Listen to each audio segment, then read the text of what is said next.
Today I will be reading The Polar Express by Chris Van Allsburg. On Christmas Eve many years ago, I lay quietly in my bed. I did not rustle the sheets. I breathed slowly and silently. I was listening for a sound a friend had told me I'd never hear: the ringing bells of Santa's sleigh.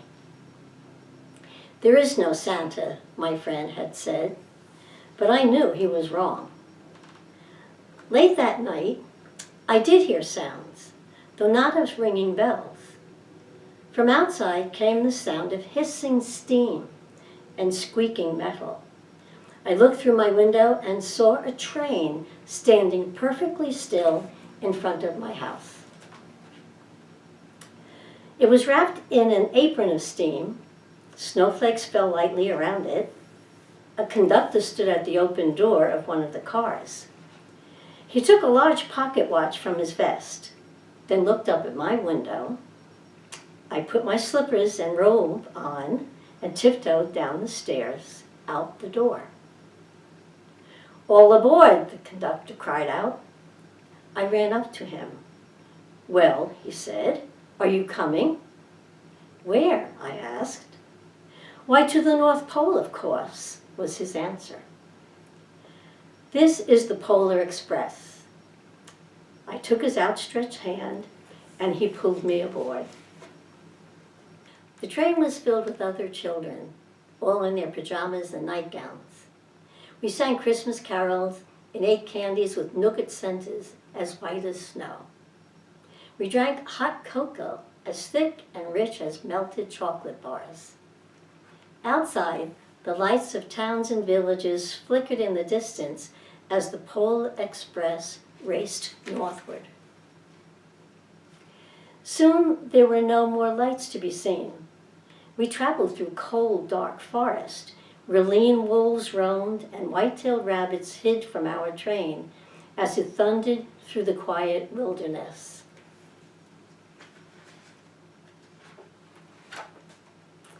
We climbed mountains so high it seemed as if we would scrape the moon.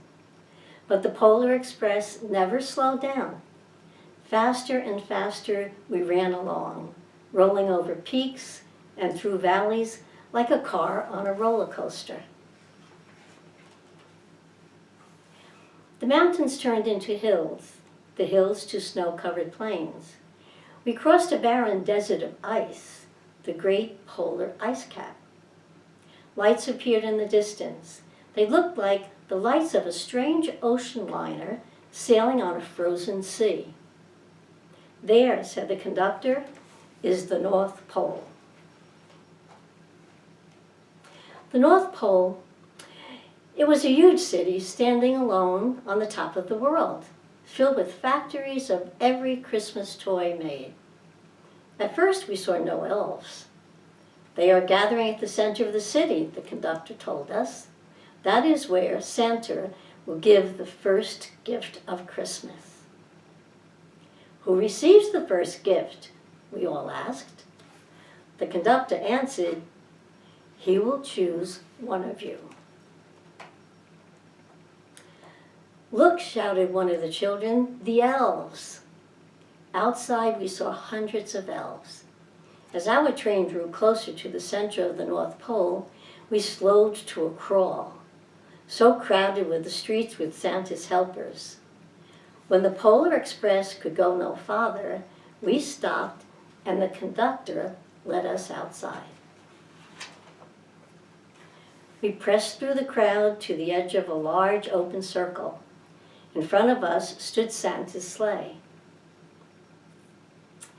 The reindeer were excited. They pranced and danced and paced, ringing the silver bells of the sleigh that hung from their harnesses. It was a magical sound like nothing I'd ever heard. Across the circle, the elves moved apart, and Santa Claus appeared. The elves cheered wildly. He marched over to us and, pointing to me, said, "Let's have this fellow here." He jumped into his sleigh, The conductor handed me up. I sat on Santa's knee, and he asked, "Now, what would you like for Christmas?" I knew that I could have any gift I could imagine, but one thing I wanted most for Christmas was not inside Santa's giant bag. What I wanted more than anything was one silver bell from Santa's sleigh. When I asked, Santa smiled. Then he gave me a hug and told the elf to cut a bell from the reindeer's harness. The elf tossed it up to Santa. He stood holding it up high above him, and he called out, "The first gift of Christmas."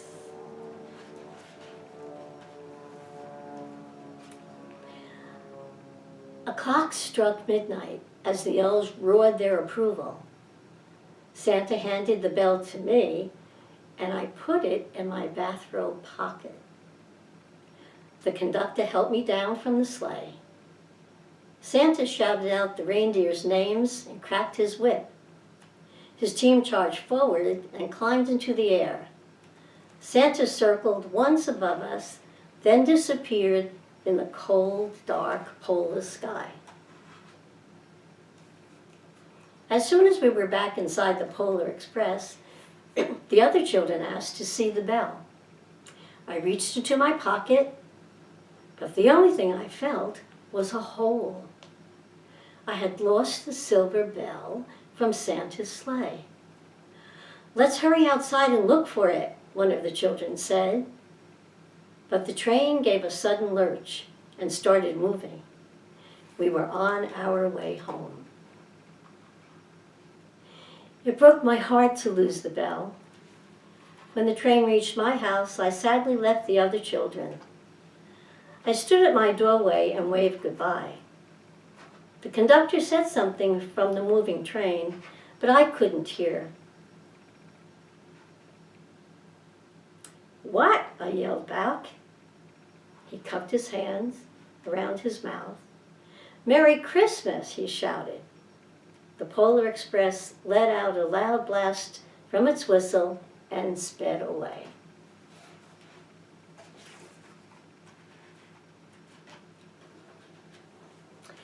On Christmas morning, my little sister Sarah and I opened our presents. When it looked like everything had been unwrapped, Sarah found one last small box behind the tree. It had my name on it. Inside was a silver bell. There was more. There was a note. "Found this on the seat of my sleigh. Fix that hole in your pocket. Signed, Mr. C." I shook the bell. It made the most beautiful sound my sister and I had ever heard. But my mother said, "Oh, that's too bad." "Yes," said my father, "it's broken." When I'd shaken the bell, my parents had not heard a sound.